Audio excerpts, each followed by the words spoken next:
รู้ทนเลยอยากประกาศให้คนเขาหูว่าเจ้าเป็นจังได้สวยแค่เพียงภายนอกแต่ข้างในแฟนเน่าให้มาเอาของเก่าไปอยากได้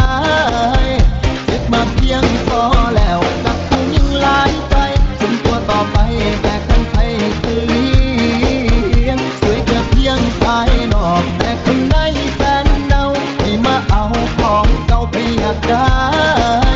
เจ็บมาเพียงพอแล้วกับผู้ยิ่งหลายใจถึงตัวต่อไปแต่ข้างใครจะเลี้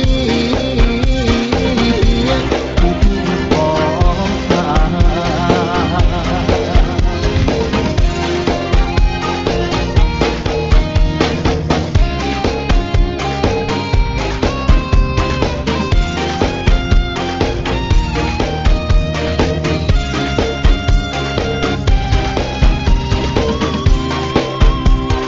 เขายังมีหน้าแจกเปิดหัวใจของเธอ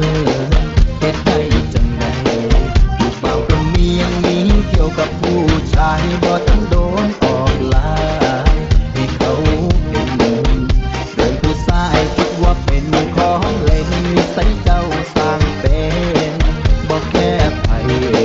ผู้บ่าวหมู่เจ้าก็หูอยู่แก่ใจเจ้ายังแย่งเขาได้บ่อายคนแค่ใจ